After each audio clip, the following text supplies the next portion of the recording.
अदाए असां यारू ॻोठ में जेको कोराई बिरादरी ऐं बंगश बिरादरी में छिकताण हुयो उन जे ख़ात्मे जे लाइ मूंखे फ़ख़ुरु आहे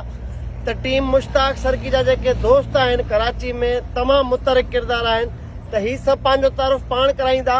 त अदा जुबैर हबीब कलवर मारवी कोट कराची अजहर हुसैन लगारी मेहरान टाउन अर्ज मोहम्मद गुला टोबा नोमान अली थोरो तेज ॻाल्हाए अब नूरदीन खुश्क चक्राकोट राशिद शेख शकराकोट अजमत तेरी पॉडकास्ट टीम मुश्ताक सर की जो एक्टिव मेंबर शिराज मशहूरी खैरपुर खां आया हूँ बाबा मुश्ताक सर के नाम खैरपुर असद लाड़ वजीर अहमद दीनरी असद जमाली गुलिस्तान जोर हजूर बख्श कोराई आशिक हुसैन मल्ला आशिक हुसैन लगारी मेहरान टाउन कुरंगी दरिया खान लेगारी मेहरान टाउन नवीद अहमद लेगारी बिलावल जुरंगी मंजूर अली यारू मनगोट अरमान मुश्ताक सर की जो जान साहब मुश्ताक सर की जो जान साहब नालो ॿुधाए यासिर दरबार वाजिद लगारी पाकिस्तान क्वार्टर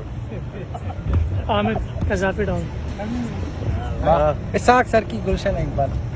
अनीस खास के लिए कोरंगी मेहरान टाउन जियो वकार अली इस्बानी कायदाबाद भावसा मोहम्मद आई लव यू भाईजान इरफान अली कोराई आबिद हसन लगारी कुर्बान अली कोराई यार मंदगोट सही हारून कोराई यार मोहम्मद गोठ तू जो मां वठां तू हा गुलाम मेहमान इब्राहिम इदरी हा त हिनजो हाणे अहमद जो अहमद खान कोराई यार महमूद गोट कायदाबाद हा चाचो थी वियो। ॿुधायो यार मोहम्मद गोठ Qaidabad Haroon Core i Tariq Memon Gaddafi tone खां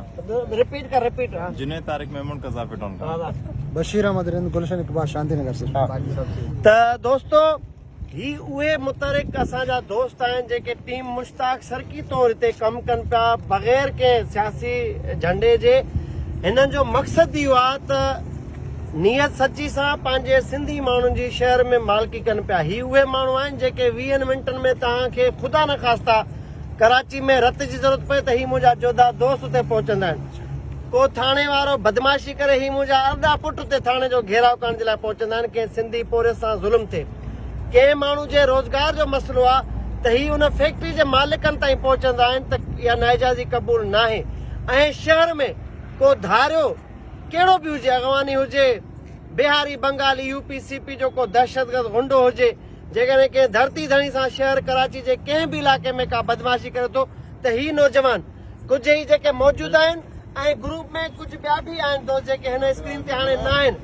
उन्हनि सभिनी खे बि सलाम आहे त ही जाखोड़ी किरदार आहिनि नियत हिकिड़ी आहे त सिंधियुनि खे हिते ताक़तवर बणाइणो आहे शहर कराची में इहो अहसासु ॾियारणो आहे त तव्हां लावारिस न आहियो असां सभु तव्हां सां गॾु आहियूं महिरबानी।